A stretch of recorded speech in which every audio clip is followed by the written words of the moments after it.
శ్రీకార టైంలో వారు పండితులు చెప్పా గో హ్యాండ్ ఇన్ హ్యాండ్ అంటే అతి చక్కగా మంచి ప్రయాణం చేసి ప్రజలకు మంచి పరిపాలన అందిస్తారనడంలో సందేహం లేదు. విమాన ప్రమాదాలు జరగడానికి ఎక్కువ అవకాశం ఉంది. తర్వాత విమానాలు హైజాక్ చేసే ప్రమాదం ఉంది. ఈ విషయంలో ప్రభుత్వం కొంచెం జాగరూకతతో ఉన్నట్టయితే దాన్ని కూడా మనం నివారించడానికి అవకాశాలు ఉన్నాయి.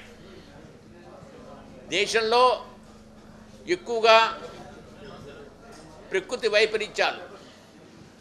వైపరీత్యాల యొక్క ప్రభావం ఉంటుంది. అటు భారతదేశం మొత్తం మీద ఆంధ్రదేశంలో కూడా ఉంది. విపరీతమైన వర్షాలు పడతాయి. విపరీతమైన వర్షం పడిపోయి పంట నష్టం జరుగుతుంది. అయితే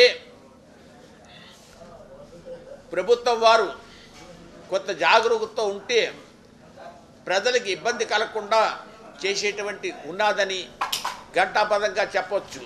ప్రభుత్వం అలర్ట్ స్థితిలోకి రావాలి. అంచేత ఇటువంటి ప్రమాదాలు వచ్చినప్పుడు ప్రభుత్వం ముందుగానే మేలుకుంటుందని మేము అనుకుంటున్నాం. భారతీయ జనతా పార్టీ అధికారంలో ఉన్నా, ఇక్కడ తెలుగుదేశం అధికారంలో ఉన్నా, వారి పరిపాలన ఉన్నా ధరలు మాత్రం ఎక్కువగా పెరుగుతాయి. నవంబర్, డిసెంబర్, జనవరి విపరీతంగా ధరలు పెరిగిపోతాయి. ఈ విపరీతమైన ధరలను కంట్రోల్ చేయడానికి కొంత వ్యవధి పడుతుందనుకోండి. అయినా దాని ప్రభావం రాజకీయ నాయకులకి ఈ రాహుకేతుల యొక్క ప్రభావం ఉంది. అంటే అట్నుంచి ఇటు ఇట్నుంచి అటు మారేటువంటి రాజకీయ నాయకులు ఉంటారు. చంద్రబాబు నాయుడు గారి పాలన 100 రోజులు అయినప్పటికీ కూడా తిరుమల తిరుపతి విషయంలో ఎందుకు అశ్రద్ధ వహిస్తున్నారు?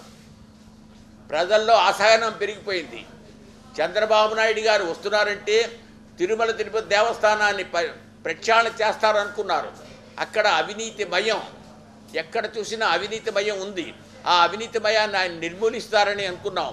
100 రోజులు అయిపోయినా ఇప్పటి వరకు పాలక మండలిని వెయ్యకపోవడం చాలా దురదృష్టం.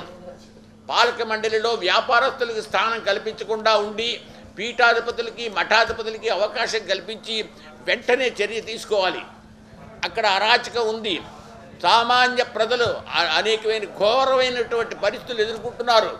ప్రతి వారు కూడా చెయ్యి జాపి లంచాన్ని ధైర్యంగా అడుగుతున్నారు అక్కడ. అంచేత చంద్రబాబు నాయుడు గారు ఈ విషయంలో శ్రద్ధ వహించాలని మరొక్కసారి మనవి చేస్తున్నాము. వెంటనే పాలక మండలిని నియమించాలి.